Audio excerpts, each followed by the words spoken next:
Now इस lecture में हम पढ़ेंगे राइबोसोम्स के बारे में। So ribosomes are granular structures, मतलब ग्रेन्स की तरह होते हैं, which are observe under the electron microscope as dense particles. और किसने किया था इनको ऑब्जर्व? जॉर्ज पैलेट इन 1953। अब राइबोसोम्स के बारे में एक खास बात क्या है कि ये सबसे छोटी ऑर्गेनल है, इसलिए हम इसे इलेक्ट्रॉन माइक्रोस्कोप से देख रहे हैं क्योंकि इसका साइज ही बहुत छोटा है। अगर ये सबसे छोटी ऑर्गेनल है तो सबसे बड़ी और मतलब सबसे बड़ा सेल में कौन सा स्ट्रक्चर होगा? तो न्यूक्लियस सबसे बड़ा स्ट्रक्चर होता है और राइबोसोम सबसे छोटा स्ट्रक्चर होगा। अब इसकी कॉम्पोजिशन क्या है? So ribosomes are composed of ribonucleic acid, मतलब शॉर्ट में आप आरएनए बोल सकते हो, and proteins which are not surrounded by any membrane. मतलब ये मेम्ब्रेन बाउंड ऑर्गेनल नहीं है। अगर ये मेम्ब्रेन बाउंड नहीं है, इसका मतलब ये हुआ कि ये यूकैरियोट्स में भी हो सकती है और प्रोकैरियोट्स में भी हो सकती है। पर क्या प्रोकैरियोट और यूकैरियोटिक राइबोसोम दोनों सेम होंगे? तो ये दोनों सेम नहीं होते, क्योंकि जो यूकैरियोट का राइबोसोम है वो 80S का होता है और जो प्रोकैरियोट का राइबोसोम है वो 70S का होता है। अब इसमें S का मतलब क्या हुआ? सो S stands for sedimentation coefficient. तो सेडिमेंटेशन कोफिशिएंट एक इनडायरेक्ट वे है डेंसिटी या फिर साइज को मेजर करने के लिए।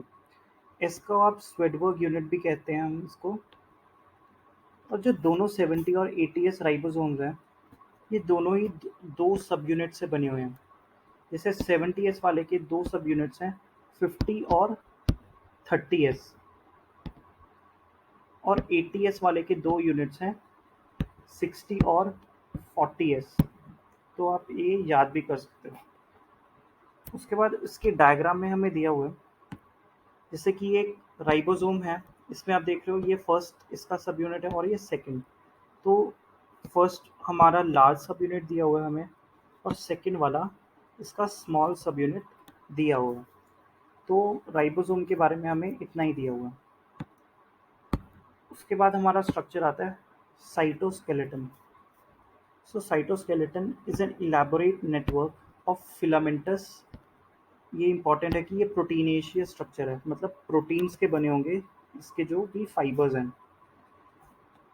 जो कि प्रेजेंट होते हैं हमारे साइटोप्लाज्म में, and collectively these are refer to as the cytoskeleton. अब साइटोस्केलेटन के बहुत सारे फंक्शंस हैं जो कि आपको याद होने चाहिए, जैसे कि मैकेनिकल सपोर्ट में ये काम आता है, मोटिलिटी में भी ये काम आता है, इसका सेकंड फंक्शन। थर्ड हमें दिया हुआ कि it helps in the maintenance of shape of the cell. जैसे कि हमने पढ़ा था, जो प्लांट सेल है उसमें तो सेल वॉल है जो कि उसकी शेप को मेंटेन करती है, लेकिन एनिमल सेल में भी हमें कोई चीज़ चाहिए जो कि उसकी शेप को मेंटेन करे, तो साइटोस्केलेटन वो फंक्शन परफॉर्म करता है। अब एनसीईआरटी में तो इतना ही दिया हुआ है, पर इसके कुछ और भी इम्पोर्टेंट पॉइंट्स हैं, जैसे कि ये कौन कौन से प्रोटीन्स इसमें हो सकते हैं। तो साइटोस्केलेटन में ट्यूबुलिन प्रोटीन हो सकता है, केराटिन हो सकता है, मायोसिन भी हो सकते हैं, और भी बहुत सारे प्रोटीन्स हो सकते हैं। और जो साइटोस्केलेटन है इसमें मेजरली 3 फाइबर्स हैं।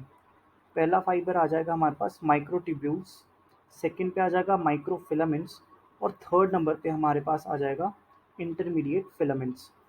तो माइक्रोट्यूब्यूल्स के बारे में इम्पॉर्टेंट पॉइंट ये है कि ये सबसे थिकेस्ट फाइबर्स होंगे, मतलब कि इनकी चौड़ाई सबसे ज़्यादा होगी, और ये ट्यूबुलिन प्रोटीन के बने होंगे। माइक्रोफिलामेंट्स के बारे में इम्पॉर्टेंट है कि ये थिनेस्ट फाइबर्स होंगे, और इंटरमीडिएट फिलामेंट्स की जो विड्थ होगी वो इन दोनों के बीच में होगी, मतलब कि माइक्रोट्यूब्यूल्स और माइक्रोफिलामेंट के बीच के साइज होगी इंटरमीडिएट फिलामेंट्स की। तो इस लेक्चर में इतना ही। In the next lecture we will be discussing about the cilia and the flagella.